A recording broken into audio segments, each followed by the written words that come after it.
Motion under gravity पढ़ने से पहले अपन कुछ इम्पोर्टेंट मतलब पॉइंट्स है वो याद रखेंगे। इसमें कुछ एजम्पशन है वो अपन याद रखेंगे। एजम्पशन क्या है? तो motion under gravity during motion under gravity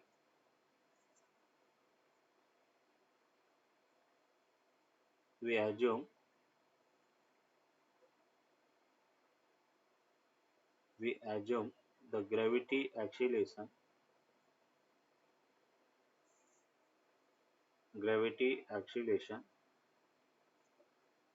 constant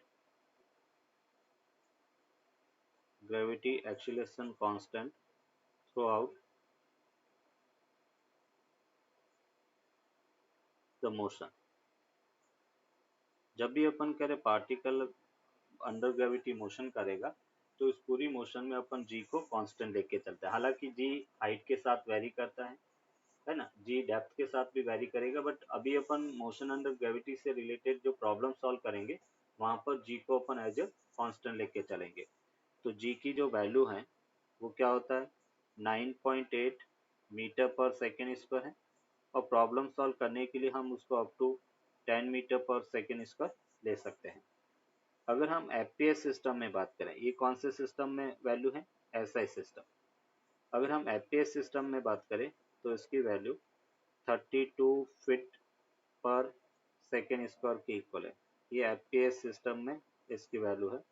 और अगर हम सीजीएस सिस्टम की बात करें तो 980 सेंटीमीटर पर सेकेंड स्क्वायर के इक्वल होगा। ये सीजीएस सिस्टम में इसकी वैल्यू है। दूसरा अपन कहेंगे कि during motion under gravity we assume the air resistance negligible. अगर क्वेश्चन के अंदर मेंशन है कि एयर रेजिस्टेंस को कंसीडर करना तो हम कंसीडर करेंगे, अदरवाइज ये अंडरस्टूड होता है एयर रेजिस्टेंस को अपन कंसीडर नहीं करते। तो यहाँ पे सेकेंड पॉइंट अपन कहेंगे कि during motion under gravity motion under gravity we assume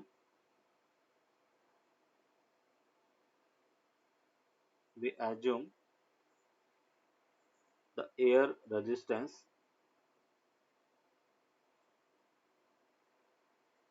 negligible। Air resistance को अपन नेग्लिजिबल लेके चलेंगे। अभी अपन कह रहे कि मोशन किस टाइप से पार्टिकल करेगा, मोशन इक्वेशन किस टाइप से अपन यूज करेंगे वो अपन देखेंगे। Take the initial direction of motion positive. तो during motion under gravity during motion under gravity take the initial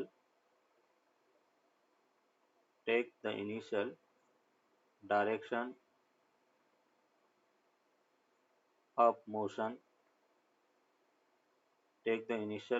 of motion positive. During motion अपन कह रहे इनिशियल डायरेक्शन ऑफ मोशन है उसको पॉजिटिव लेना। तो जैसे अपन कह रहे कि पार्टिकल अपवार्ड जा रहा है तो हम अपवार्ड डायरेक्शन को पॉजिटिव कंसीडर करेंगे, ये upward direction positive, downward direction को नेगेटिव लेंगे। हम इसका अपोजिट भी ले सकते हैं बट हम एक ही टूल फॉलो करेंगे। अपवार्ड डायरेक्शन को इनिशियल डायरेक्शन को पॉजिटिव, और इनिशियल अगर अपवार्ड है तो अपवार्ड को पॉजिटिव, इनिशियल डाउनवर्ड है तो डाउनवर्ड को पॉजिटिव। तो take initial direction of motion positive. हम कह रहे पार्टिकल अपवार्ड जा रहा है तो अपवार्ड पॉजिटिव, डाउनवर्ड उल्टा क्या हो जाएगा, नेगेटिव। तो अभी अपन कह रहे कि मोशन इक्वेशन किस टाइप से अपन फॉलो करेंगे। जैसे फर्स्ट अपने कहा कि मोशन इक्वेशन होगा v equals to u minus g t, acceleration को नेगेटिव रखेंगे। सेकेंड अपने पास h equals to u t minus half g t square के इक्वल होगा।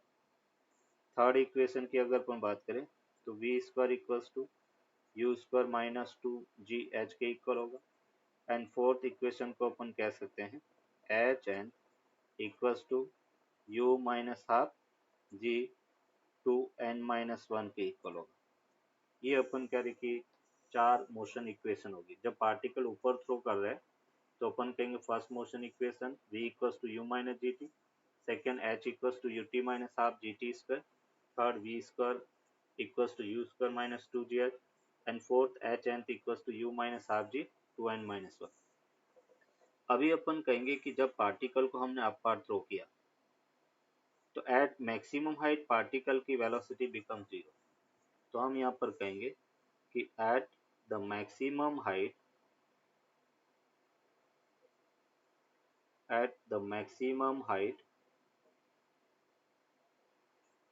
the velocity of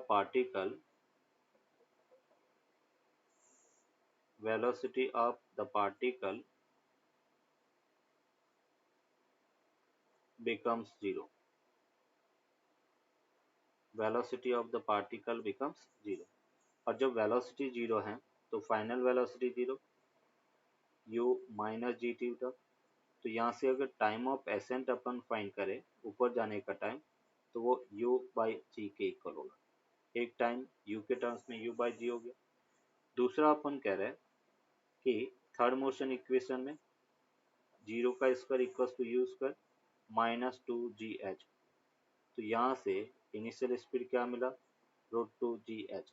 ये अपन कह रहे कि सेकेंड, ये u की वैल्यू इसमें अपन रखेंगे तो टाइम ऑफ एसेंट वो हमें मिलता है √2h बाई जी के इक्वल होगा।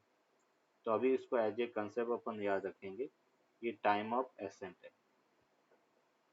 ऊपर जाने का जो टाइम है अगर h हाइट पर जा रहा है तो √2h बाई जी के इक्वल होगा।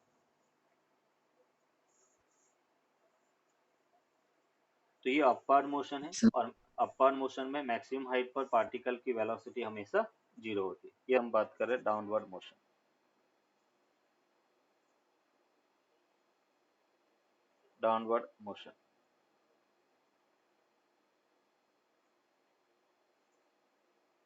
डाउनवर्ड मोशन में अपन कहेंगे ये जैसे अपन कह रहे कि एक पार्टिकल है, उस पार्टिकल को किसी हाइट h से h हाइट से अपन थ्रो कर रहे हैं, नीचे बेटा u वेलोसिटी से आपने थ्रो किया। अभी हम क्या कहेंगे, डाउनवर्ड को पॉजिटिव लेंगे क्योंकि initial direction of motion downward है, तो पॉजिटिव, अप पार्ट को नेगेटिव लेंगे। और जब पार्टिकल नीचे आ रहा है तो g है वो भी हमेशा डाउनवर्ड है, तो इस केस में g को अपन पॉजिटिव लेके चलेंगे। तो यहाँ पे अपन कह रहे कि फर्स्ट मोशन इक्वेशन हो गया v equals to u plus g t हो जाएगा। Second motion equation displacement time h equals to u t plus half g t square हो गया। Third motion equation v square equals to u square plus two g h हो गया। Fourth motion equation h n equals to q plus half g two n minus one के equal हो। ये अपन कह रहे कि फोर्थ मोशन इक्वेशन है। अभी अपन कह रहे हैं कि if u equals to zero है, इनिशियल वेलोसिटी जीरो है, तो हम कहेंगे free fall condition. Free fall, particle free fall कर रहा है, और जब पार्टिकल फ्री फॉल कर रहा है तो उस केस में first motion equation v equals to g t हो गया। Second motion equation s equals to half g t square हो गया। Third motion equation v square equals to two g h के इक्वल हो गया। And fourth equation h n equals to half g two n minus one के equal होगा। अभी देखो इसमें भी अपन बात कर रहे हैं कि जैसे हमने कहा कि पार्टिकल नीचे आ रहा है, तो टाइम ऑफ डिसेंट की अगर अपन बात करें एच आई से नीचे आने में, वो √2h बाई जी के इक्वल होगा। पार्टिकल किस वेलोसिटी से हीट करेगा, तो उस वेलोसिटी जैसे u से अपन करे आया, इस पॉइंट पर v वेलोसिटी से हीट कर रहा है, तो उस v की वैल्यू √2gh के इक्वल होगा। तो ये टाइम ऑफ डिसेंट, और ये हो गया वेलोसिटी जिससे पार्टिकल ग्राउंड को हिट करेगा। अभी कुछ इंपॉर्टेंट पॉइंट्स अपन यहाँ पर लिखेंगे, दोनों मोशन को कंबाइनली हम स्टडी करेंगे। फर्स्ट पॉइंट अपन कह रहे हैं कि किसी पार्टिकल को हम ग्राउंड से ऊपर की तरफ थ्रो कर रहे हैं, तो पार्टिकल का, ये जैसे पार्टिकल को ऊपर थ्रो किया और पार्टिकल वापस नीचे आ रहा है, तो हम कहेंगे पार्टिकल को जिस वेलोसिटी से हम ऊपर थ्रो करेंगे वापस उसी वेलोसिटी से वो ग्राउंड को हिट करेगा। मैक्सिमम हाइट पर उसकी वेलोसिटी 0 होता है। तो यहाँ पे अपन कहेंगे particle when we throw when we throw the particle in upward direction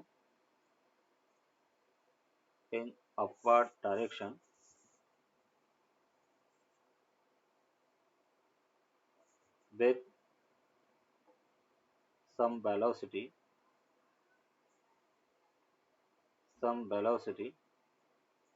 then it returns the back with same velocity।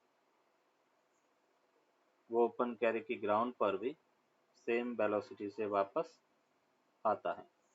Second point, जब हम किसी प्रोजेक्टाइल को प्रोजेक्ट करते हैं अपवर्ड तो हम कहेंगे कि सेम हाइट पर पार्टिकल की स्पीड सेम होती है। जैसे हमने कहा यहाँ से हमने पार्टिकल को थ्रो किया, मैक्सिमम हाइट पर पार्टिकल की वेलोसिटी 0, एक जैसे पॉइंट मैंने यहाँ पे लिया, अगर यहाँ पे उसकी वेलोसिटी v है तो वापस आते समय भी उसकी वेलोसिटी सेम होगी।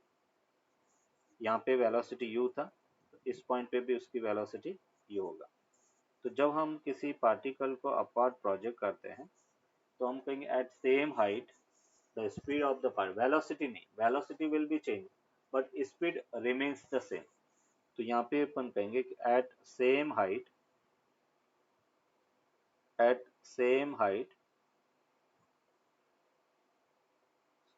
the speed of the particle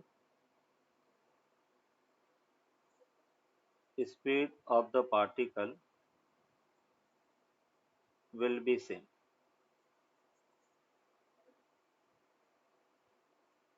at same height the speed of the particle will be same। अपन कह रहे कि सेम हाइट पर पार्टिकल की स्पीड सेम होती। Note,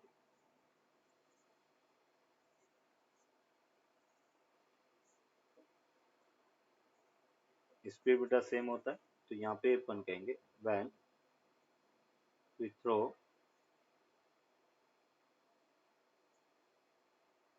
throw the particle in upward direction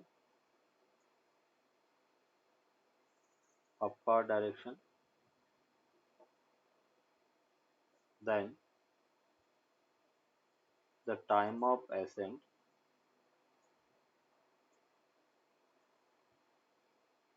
will be equal to the time of descent। Time of ascent will be equal to the time of descent. अपन कह रहे कि time of ascent और time of descent equal होगा।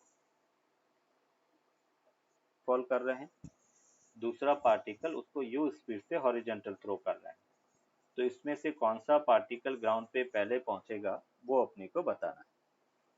इन सभी problems के अंदर अपन air resistance को नेग्लिजिबल लेके चलेंगे, ये अंडरस्टूड है। क्वेश्चन में गिवन नहीं होता तो भी है, हम मान के चलेंगे कि एयर रेजिस्टेंस 0 है, पार्टिकल है वो ग्राउंड पर साइमल्टेनियसली पहुंचेगी। नहीं होता, v equals to u plus a t, चाहे 1 kg पार्टिकल की बात करें या 1 ग्राम पार्टिकल की बात करें, दोनों के लिए सेम इक्वेशन फॉलो होगी। तो यहाँ पे अगर मैं लेप के लिए बात करता हूँ, जैसे फर्स्ट लीफ है, फोर लीफ, लीफ के लिए अपन कह सकते हैं डिस्प्लेसमेंट h है, initial velocity 0 plus half g t1 का स्क्वायर। तो यहाँ से हमें मिला t1 equals to under root 2h by g के इक्वल होगा। अगर हम बात करें फॉर कॉइन, तो कॉइन के लिए h equals to 0 plus half g t2 का स्क्वायर। तो यहाँ से हमें t2 इक्वल्स टू मिला रूट 2 h बाई जी। और इस दोनों को अगर हम कंपेयर करेंगे तो यहाँ से अपने को मिला T1 इक्वल्स टू T2। तो ये प्रॉब्लम क्या एक्सप्लेन करती है कि जब भी मोशन इक्वेशन की हम बात करेंगे तो उस पर मास का कोई इफेक्ट नहीं आता।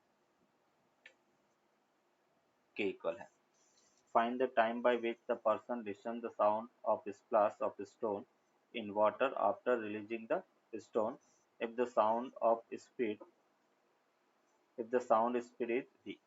साउंड की स्पीड है वो v के इक्वल है, फाइंड करेंगे। Sir, हाँ, I got TSV.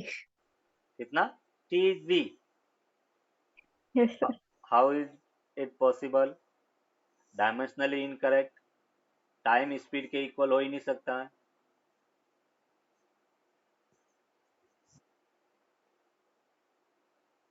हमने डायमेंशन एनालिसिस पढ़ा है, क्या टाइम v के इक्वल हो सकता है? तो ये तो आंसर होना ही नहीं चाहिए, देना ही नहीं Sir, चाहिए। हाँ,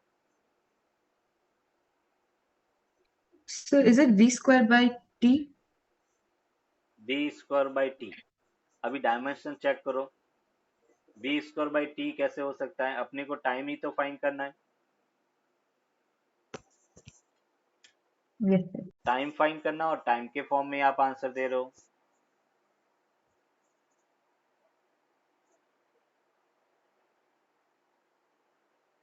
चलो देखो कैसे सॉल्व करेंगे। यहाँ पे अपन कहेंगे कि फर्स्ट ये स्टोन नीचे आएगा, वो टाइम सपोज t1 है, और फिर साउंड यहाँ से ऊपर जाएगी और वो टाइम अपन कह रहे कि t2 है। तो टोटल टाइम अगर हम बात करें तो टोटल टाइम होगा t1 प्लस t2। अभी स्टोन का नीचे आने का टाइम √2h/g हो गया, h equals to half g t square के इक्वल, और टाइम t2। अभी देखो साउंड है वो मासलेस है, साउंड पर ग्रेविटी का इफेक्ट नहीं होता है। क्लियर? ऐसा नहीं कि साउंड के लिए भी आप h equals to half g t square लगाए, नहीं, साउंड मासलेस है, इसलिए अपन कह रहे हैं कि साउंड की स्पीड कांस्टेंट रहती है। तो h डिस्टेंस साउंड ट्रैवल करेगा और स्पीड क्या है? v है। यह आंसर होगा इसका। तो total time taken by sound इस प्लस वो होगा √2h/g प्लस h/v। इतने टाइम के बाद में साउंड है उस पर्सन को सुनाई देगी आफ्टर रिलीजिंग द स्टोन। तो स्टोन को नीचे आने में लगा टाइम, प्लस साउंड का वापस ऊपर जाने में लगा टाइम, दोनों टाइम को अपने ऐड कर दिया। Particle half the distance in last second में ट्रैवल कर रहा है। इधर देखो बेटा, हम कह रहे कि सपोज पार्टिकल n सेकेंड ले रहा है, नीचे पहुंचने में n सेकेंड ले रहा है, और जो लास्ट अपन कह रहे कि h/2 डिस्टेंस है वो nth सेकेंड में ट्रैवल कर रहा है। तो अभी अपन कह रहे कि कौन सा फॉर्मूला अपन यूज करेंगे? h nth इक्वल्स टू क्या होगा? 0 plus half g 2n-1 displacement in n second, वो वाला फॉर्मूला। और वो किसके इक्वल है? h/2 के इक्वल है। Half of the total distance मतलब h/2 equals to half g 2n-1। दूसरा, n सेकेंड में टोटल डिस्प्लेसमेंट कितना है? n है, तो इसको अपन लिख सकते हैं half g n square, that is equation 2। मुझे n की वैल्यू फाइंड करना है, तो इस h की वैल्यू इक्वेशन 1 में पुट करते हैं। तो फ्रॉम इक्वेशन 1 एंड 2, तो यहाँ से अपने को मिला 1/2, h की जगह हमने लिखा half g n square equals to half g 2n-1 हो गया। हाफ जी से हाफ जी क्या होगा? कैंसिल आउट, मीन्स यहाँ से अपने को मिला N square equals to 4n-2 के इक्वल होगा। तो एन स्क्वायर, Sir, यस बेटा, 3.4 सेकेंड में जो पार्टिकल है वो ग्राउंड पे पहुंचेगा। अभी दूसरा इसमें हाइट अपने को पूछा गया सेकेंड पार्ट में, ये हमने फर्स्ट पार्ट सॉल्व किया। हाइट फाइंड करना, तो हाइट को हम लिख सकते हैं हाफ जी एन का स्क्वायर, तो ये हमने लिखा हाफ जी की वैल्यू 10, एन 3.4, तो 3.4 का स्क्वायर हो गया। तो फाइनली अपने को मिला 5 इंटू 3.4 इंटू 3.4। इसको सॉल्व करेंगे तो ये अपना आंसर आ जाएगा। Third H height T3 time में ट्रैवल करता है। और हमें पूछा गया है कि find T1 ratio, T2 ratio, T3 time का रेशियो क्या होगा। एक particle is free falling from height 3h, ये हाइट h है, ये भी हाइट h है, और ये भी है हाइट h है। If it takes T1 time to cover first height, T2 time in cover second height, and T3 time in cover third height, then find the ratio of T1, T2 and T3. अगर मैं बात करता हूँ बेटा first H height travel करने में, तो अपन कह रहे कि h equals to half g t one square के इक्वल होगा। और यहाँ से T1 को अपन लिख सकते हैं under root 2h by g, that is equation 1। अभी हम सेकेंड एच हाइट ट्रैवल करने में नहीं देखेंगे, हम कहेंगे फर्स्ट 2h हाइट ट्रैवल करने में। तो 2h equals to time T1 plus T2 हो जाएगा, तो इसको अपने लिखा half g T1 plus T2 का स्क्वायर। और यहाँ से अपन लिख सकते हैं T1 plus T2 equals to root 2 into root 2h by g, that is equation 2 हो गया। एंड थर्ड हम बात करेंगे 3h, and that will be equals to half g T1 plus T2 plus T3 और उसका होल स्क्वायर। और यह हमें मिला T1 plus T2 plus T3 and that will be equals to root 3 under root 2h by g के equal होगा। ये equation 3 हो गया। अभी देखो अपन क्या करें, from equation 1, 2 and 3, from equation 1, 2 and 3 इसकी अपन बात कर रहे हैं। तो इक्वेशन 1 उसमें बेटा टाइम T1 है, सेकेंड में टाइम T1 प्लस T2 है, और थर्ड में time T1 plus T2 plus T3 के इक्वल है। और इसका जब रेशियो लिखेंगे तो हमें मिला 1 ratio root 2 ratio root 3। But question में हमें T1, T2, T3 का रेशियो चाहिए। ये तो रेशियो किसका मिला, T1 ratio T1 plus T2 ratio T1 plus T2 plus T3, वो 1 रेशियो रूट 2 रेशियो रूट 3 मिला। अभी देखो हमें T1, T2 का रेशियो करने के लिए जो प्रोसेस LHS में करेंगे वही RHS में करेंगे। तो फर्स्ट बेटा आपने रखा टाइम T1, तो T1 का ratio 1 same as it is रखा। फिर मैं क्या करता हूँ, सेकेंड में से फर्स्ट को सब्ट्रैक्ट करता हूँ। तो इधर भी बेटा सेकेंड में से फर्स्ट को सब्ट्रैक्ट करेंगे, रूट 2 माइनस 1।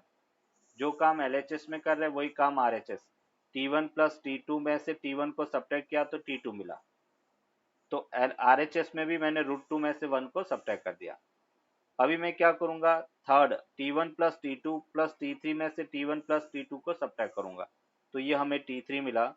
तो RHS में भी रूट 3 में से रूट 2 को सब्ट्रैक्ट करेंगे, रूट 3 माइनस रूट 2, ये इसका आंसर हो गया।